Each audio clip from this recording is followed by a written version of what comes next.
Well, hello everyone. I am super excited to interview Jahaan Blake, our latest Consultants Institute grad, who has launched an amazing website and has a fantastic business all ready to go to start attracting tons of leads and future clients. But before she moves on to this new phase, I wanted to take a pause and learn more about her experience. So Jahaan, welcome. Thank you so much for taking the time and sharing your experience. Hi, thank you. Thanks for having me. So before I share more about your business, tell me about you, your background, and what led up to you wanting to start your own consulting business. Sure. So I've worked in sports my entire career. Started my career with the Boston Red Sox. I was there for 2 world championships, an amazing time. Went to the Dodgers and then came to Chicago, where I live now, to work for the Cubs, all under the umbrella of customer experience. How do we take our front line and align them to our brand promise? So I had done that for 17 years and I loved it. I loved moving from team to team.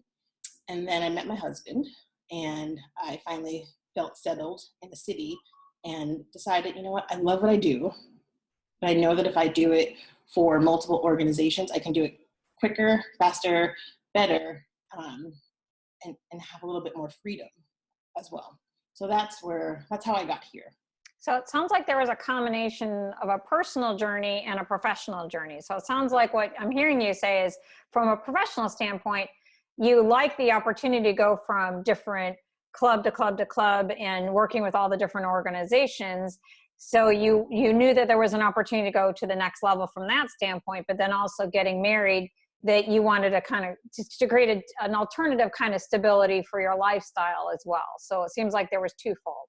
Yes, exactly. It was kind of like the stars aligned, and it was one of those things where perfect timing. And I felt like I was ready to start working with other organizations, but then I also felt like I was ready to just not slow down in the workforce, but have more control over my personal life and my professional life. Have that.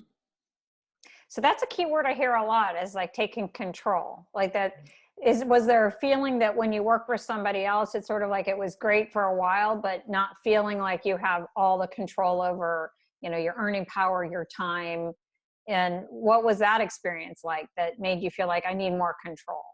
Yeah, it depends on the situation. Some places where I had great mentors, and that's what kept me there so long. But things change in business and people move on.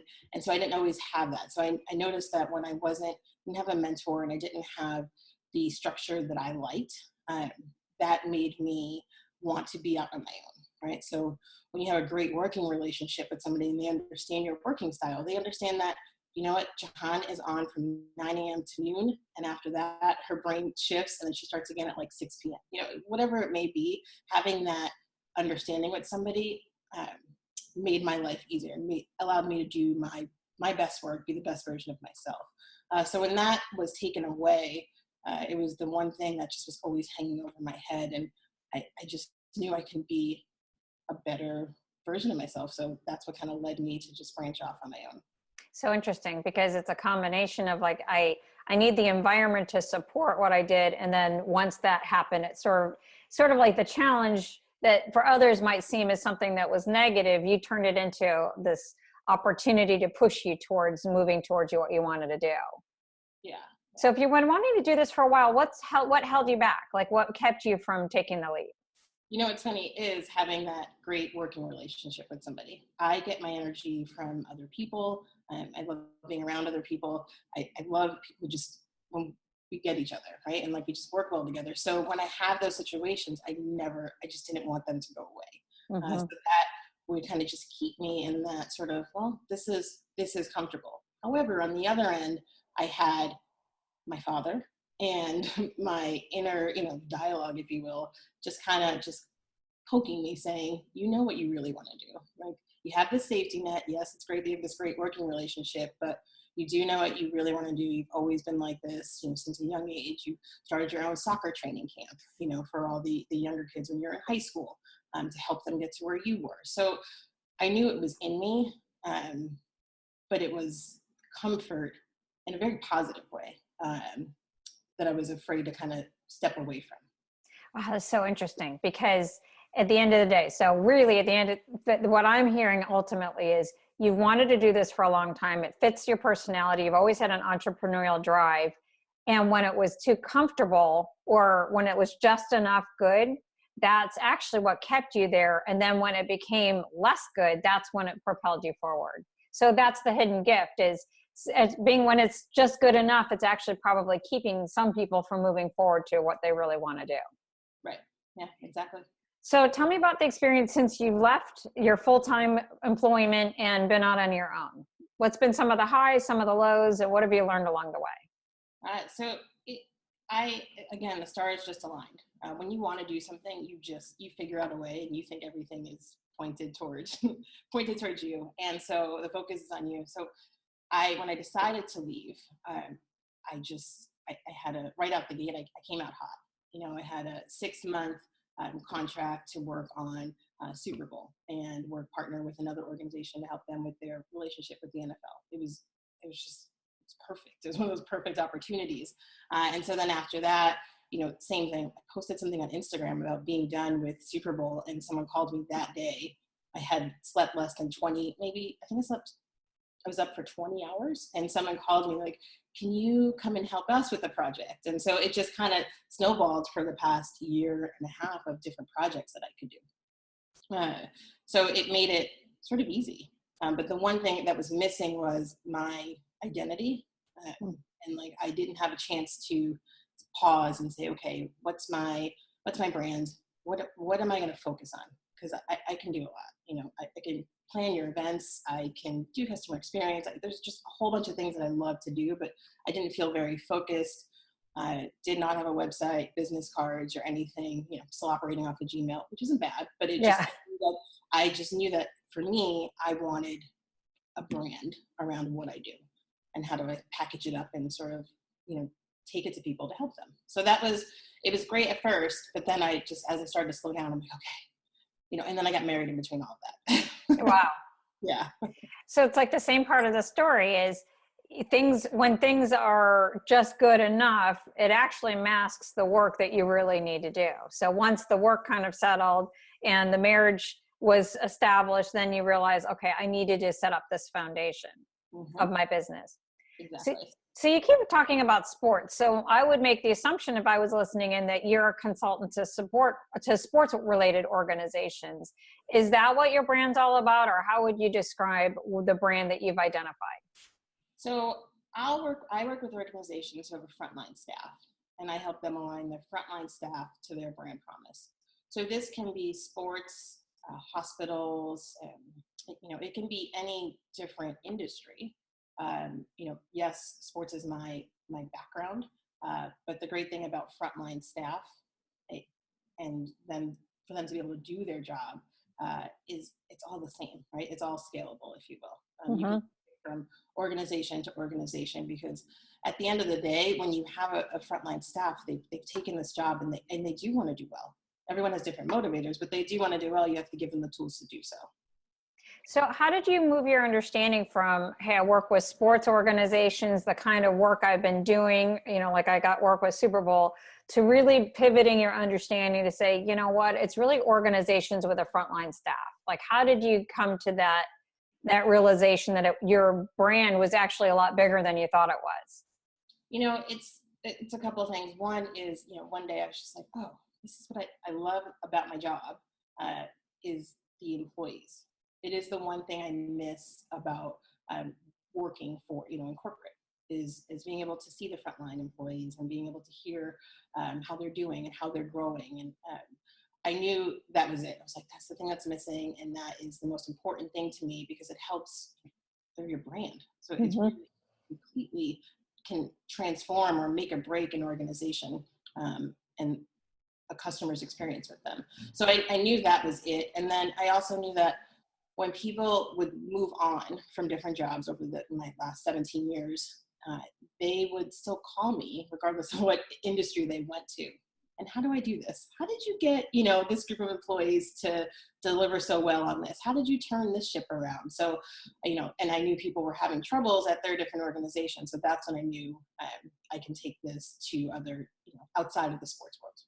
So the couple things that I heard you say in that is, one, you were really just tapping into your passion of saying, I just love the frontline employees. I see them living the brand. And it sounds like you were paying attention to the questions that people started asking you about, like they recognized that there was a connection between you and what the front line is doing and how it relates to creating a company's brand image.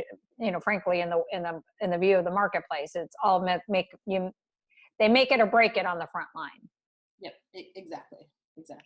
So for those who know other organizations, so let's say that there are people who are listening in on this interview and they know organizations that have these big frontline staff that aren't necessarily performing to the brand standards. Can you describe what you do with them to help them and what the value that they would get? Yeah, so a lot of times organizations will come and say, okay, my team is not delivering. I need a training. We need a motivational speaker to come in and motivate the managers. I don't know what to do, but I think those things will work. I hear that all of the time. So, what I do is I can talk to them about that, but then I try to understand the root cause. And, I start at the beginning and do an assessment, work with them to understand, the executive team and their viewpoints and help them align it. Then I can work with them to help uncover their employee motivators, their customer motivators. What I love to do is the live site visits when I shadow employees and kind of follow the customer journey. That's when I find out so much about what's going on and able to figure out what the root cause of the problem is and understand why why the service is inconsistent, why it's hit or miss, why people aren't motivated to deliver that service. And from there, we take all that data and we're able to design solutions. And those solutions can be, a whole host of things. It depends on the organization. But basically, we can come up with a solution that takes the employees, the customers, the executives, and takes all that data and puts it together and turns out a program, if you will, that helps elicit the behaviors that they want from the employees.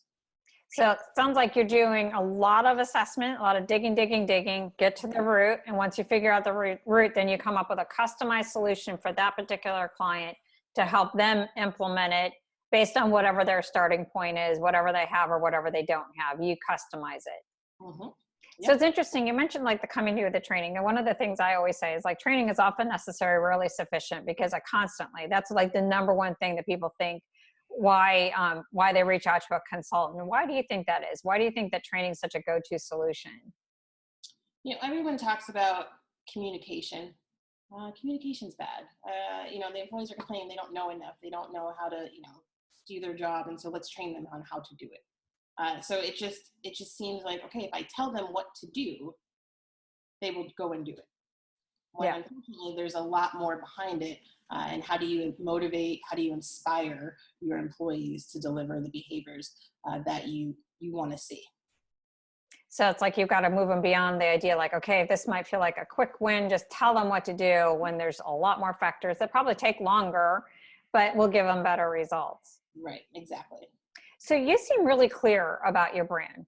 As I'm hearing you talk, I feel the clarity, I feel the confidence. How did you get to that clarity and confidence around what you do and the value that you can create for your future clients, or your current clients and your future clients? Yeah, it really, again, it comes from just my work over the past 17 years. And, I get that clarity from the front line and understanding, and then what, all the outcomes that come after that. But it's really just that the watching the front line transform and to be the best version of themselves, where they knew they could do it. Mm-hmm. I was able to do it. They wanted to do it. So it's that gives me the confidence, because once I've done that so many times, and just to be able to see the transformation and how it makes such a difference across the organization, that definitely has helped me in my career. So the idea is at this point, where the clarity came from is really analyzing. Same thing, that sounds like what you did for yourself is what you do for your clients. So your clients have a complex thing, you go and you dig deep and you analyze and you come up with a solution. It seems like when you were confused about what your brand messaging was and you wanted to have a brand, your ability to kind of dig in deeper and go to the root to say, this is what I've been always passionate about. This is who I am and what I've been, and validating that has been the key transformative element, is looking backwards and validating that my past does matter. And my past is actually going to be the platform for my future. It's just repositioned it in a little bit of a different way versus being an employee versus being on my own. Did I get that right? Yeah, exactly. Well said. Is there anything you would add? No, I don't think so. I think that would be the biggest piece. So we've been working together for several months now. So we've had a lot of great discussions, a few brand wrestling sessions. How would you describe the process of working with somebody? Could you have gotten here on your own, or what do you think the value is of having a mentor like me to help you work through this brand process and your business foundation? Right. I don't know if I could have got here without working with you. I probably would, but I don't know that the product would have been as great as it could have been. Again, I like working with, I get my energy from people. And so now I'm in an office of one.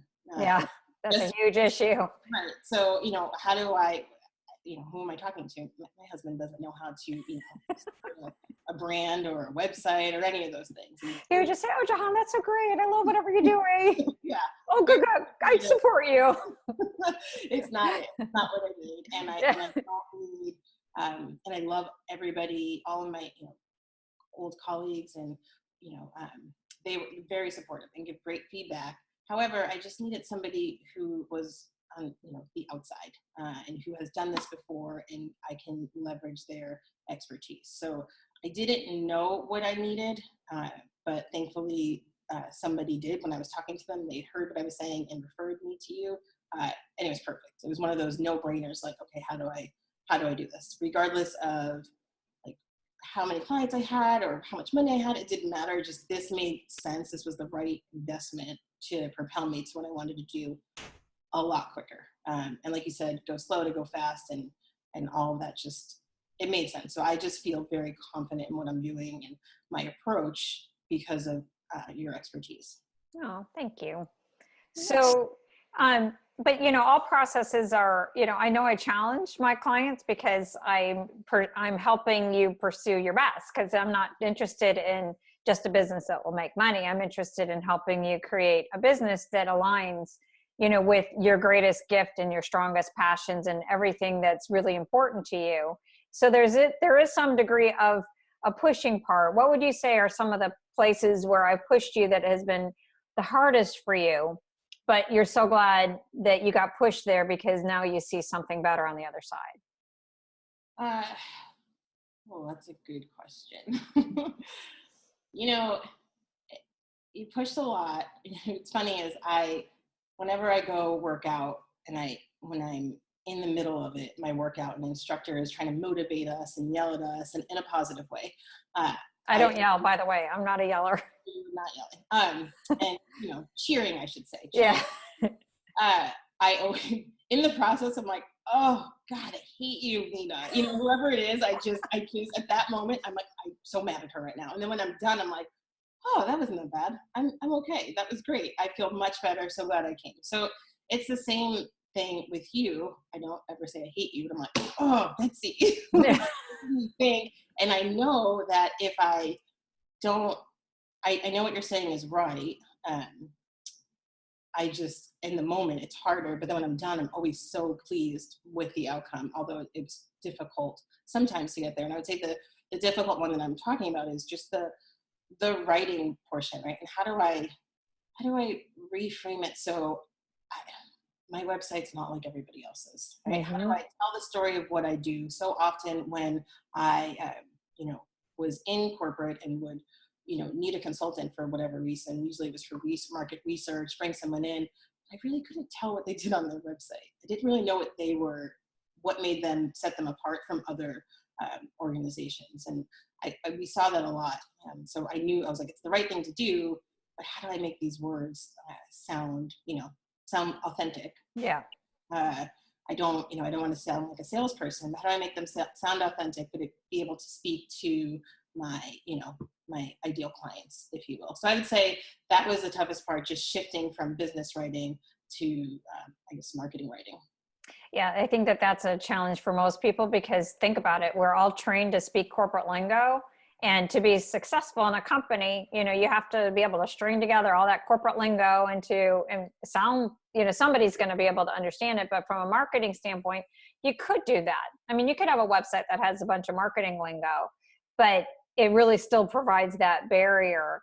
I would have to say that you've done an amazing job. So for those who are interested in looking at an amazing website, it's with the jblakegroup.com is where you need to go.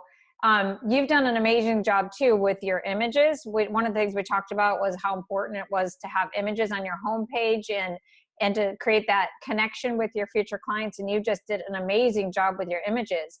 Did you ever have any challenges with putting your picture on the homepage and naming your business after yourself and kind of being seen so strongly like you are now?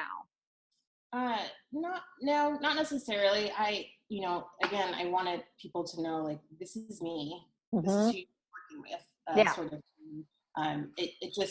It seems right. I feel like 17 years I have a reputation, so why not continue that reputation and show people who I am? I think, again, going back to when I worked for different teams, if we needed a consultant, it's like, who is this person? And you couldn't really find, there was no connection. There was no way to just kind of get to know who they were. And sometimes you didn't get to meet people in person. So this kind of alleviates that problem, having my picture up and telling that story of who I am. And speaking of telling stories, how confident do you feel now about being able to articulate if someone asks you, what do you do? Do you feel like now, after doing all of this brain work, do you feel like you're more equipped or kind of the same? Do you feel like you can answer that question pretty readily with just about anybody? Yeah, I feel more equipped. It's nice to, I had 17 years of, experience, and how do I boil that down into, a 2-minute or a 30-second, pitch, if you will, or blurb, depending on who you're talking to. And yes, I feel so much better now, and then I'm able to just kind of spew it out and say it. And I actually like to say it daily, just because it helps. Again, office of one. Sometimes I can go just the whole day without talking to anybody other than my husband. So I like to say it out loud every day just to kind of practice. Yeah, you brought up the practice several times in our community of making sure that you do. It seems like, is that the athlete in you and knowing how important practice is, or is that just something that you intuitively know as it relates to this particular work? Because you've mentioned practice a lot of times, even just separately, asking, can we do more practice? Can we do more role play? Right. I'm sure it has to do with the athlete in me. I like to be prepared. Mm-hmm. May or may not have a problem with perfectionism. So I know that if I say things out loud and I'm comfortable when I am talking to a potential client or a client, it makes it so much easier. I'm not worried about, did I sound right? Did I whatever? I haven't said that in a while. It just comes out naturally, again, because it's a different world now. Now I'm selling my services, trying to help organizations, whereas before I was internal a consultant, and I didn't have to sell myself as much. Right. Well, you had to sell your products or your approach, but now you have to sell the whole kit and caboodle. So it's just a little bit of a transition. So if I were going to summarize what I heard you say about your overarching story is you've had an entrepreneurial drive and a passion for working with frontlines for a long time, long part of your career. You wanted to go out on your own, and your dad and others knew that you were to go out on your own. But what held you back sometimes was it just being just comfortable enough. And what kicked you over it was when it just stopped being comfortable. And what worked for you in the beginning is the same kind of thing as, yeah, you got enough work, but once the workout went away, then again, that provided another catalyst for you to say, all right, I need to go build my business foundation in a stronger way. I need to have a clear brand, a clear way of attracting clients and doing what I need to do. And what I find really interesting is the approach that you took and how you engage with me is the same thing it sounds like you do with your clients. So you resonated with my approach because I'm, as a consultant like you, I do the same thing. You got to slow down, slow down to speed up, go slow to go fast, do it in a systematic way, dig in, do the analysis, and then move forward with more of a focused, structured approach, and then you practice your role play. Sounds like that's a lot of what you do for your clients. Yeah. That was well said. Yeah. Okay. So if somebody's sitting there on the fence right now, so there's probably people in different buckets right now. There's one group of people who might be listening and saying, I want to start my own consulting business and I want to get over the leap, but I don't have contacts like Jahaan. I don't have an ability, I'm not going to just get people plopping contracts that I can survive for the 6 months. What would you recommend to those people to get them over the hump to say, go forward, just because you knew even if you didn't get those contracts, you probably would have still taken the leap? It would be a few things. One is, if this is something that you want to do, that fire is not going to go away. It's going to nag at you, and you're going to look back and regret not taking the chance when you had to. Because let's be honest, we're all smart adults, and if you are thinking about going off on your own, then you have something. You're good at something, so you can always go back and find a job. It's right. Like, I can always get a job. So I mean, that's one. And two is, working with you helps you get over those humps and helps you figure out how am I going to find my ideal clients? I don't know, I don't have a network. Like, why would people want to hire me?